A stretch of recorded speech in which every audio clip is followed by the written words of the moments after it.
Oi, gente. Bem, eu vou tentar trazer para vocês algumas resenhas, alguns comentários, na verdade, de alguns livros que eu li. E um que eu li recentemente foi o Drácula, Bram Stoker. Esse livro aqui, dá pra ver até pelo tamanho dele, ele demorou bastante para eu conseguir terminar de ler. Não pela dificuldade da escrita, tá? A escrita é bem tranquila. Ele é feito de forma epistolar, então são escritos, são cartas, são trechos de diário, em que as pessoas vão narrando as impressões que elas têm desse ser enigmático aqui, que é o Drácula, que é um conde. Esse livro, eu não li, perdão, eu não vi o filme, mas eu tinha no meu imaginário que seria uma história de amor, um romance ali, mas aqui, quem estiver procurando por isso não vai achar, não. É, então, né, talvez seja interessante as pessoas saberem disso de antemão, para não se decepcionarem. Então, eu vi algumas resenhas de algumas pessoas que se decepcionaram por causa disso, que esperavam uma história de amor ou algo até muito mais sobrenatural do que realmente tem aqui. A edição é lindíssima, essa que eu tenho, da Dark Side.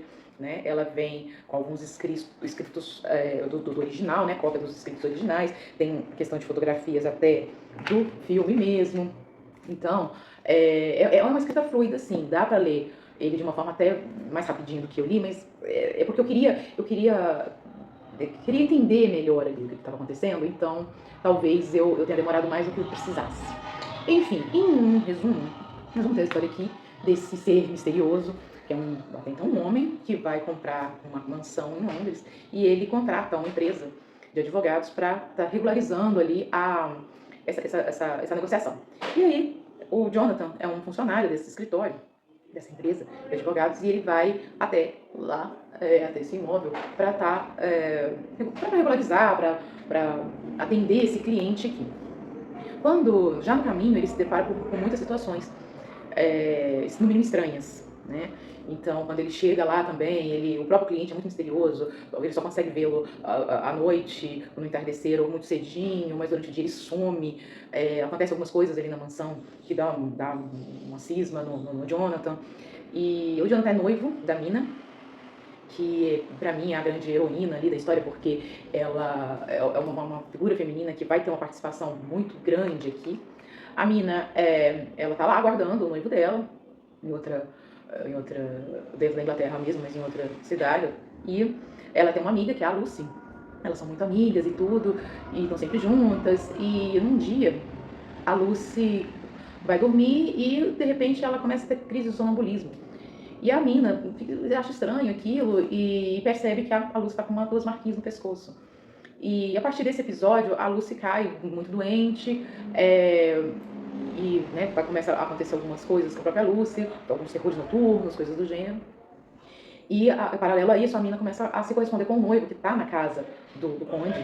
E aí eles começam a cruzar essas informações e falam, opa, tem uma coisa estranha aqui, tem uma coisa estranha acontecendo. A Lucy, ela era prometida, noiva do Arthur, e, e tinha como pretendente também um amigo ali em comum de todos eles, que era o Kinsey. E a Lucy morre. Ela vai definhando e morre. E aí começa, né, a busca de por quê, o que aconteceu com a Lucy. E aí eles chamam uns outros amigos, eles reúnem os amigos, e aí o Dr. Seward, ele chama um professor, que é muito amigo dele, também médico, né? O Seward é um médico psiquiatra, ele cuida de uma clínica para pessoas com necessidades especiais mentais, né? Tipo manicômio, hospício, o nome que quiser aí. E aí eles começam ali uma caçada mesmo para descobrir o que está acontecendo. Eles vão até o túmulo da Lucy, vê que ela não está lá, e aí é eletrizante a partir desse momento. O Dr. Seward, esse manicômio também, ele percebe que um dos internos dele, o Renfield, ele é um zoófago, então ele gosta de se alimentar de animais vivos, e são partes até bem complexas ali dessa descrição.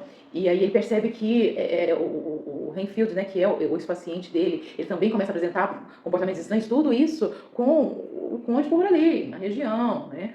Então eles começam a linkar que tem alguma coisa errada ali. Então eles chamam o Dr. Van Helsing, que é um pesquisador, um estudioso, e um cientista, médico também. E aí eles começam uma caçada, uma verdadeira caçada pelo Drácula, um estudo para ver como que vai conseguir destruir. E nesse ínterim, a Mina também é mordida pelo Drácula. E então eles começam uma caçada há quanto tempo? para conseguir reverter a situação, para ela não iniciar o processo vampiresco dela. Então, assim, é muito interessante. É uma corrida contra o tempo, contra seres sobrenaturais. Aqui mistura um pouco também. Ele não é só um vampiro que vira morcego, ele também vira lobisomem, ele também vira uma névoa. E é muito interessante, porque uma união entre eles ali, até chegar num ponto em que eles conseguem chegar o mais próximo possível do Drácula e resolver de alguma forma. Então não vou ficar falando muito também, porque senão, né? Vale a pena? Vale, tá? Vale a pena. É um baita clássico. Não é difícil de ler, porque as pessoas às vezes têm medo de ler clássicos pela dificuldade da escrita simples, tranquila. Vale a pena, tá? E eu vou ver o filme para ver se eu vou falar que o livro é melhor. Normalmente eu acho, né? E aí, gostaram? Até a próxima, gente. Beijo!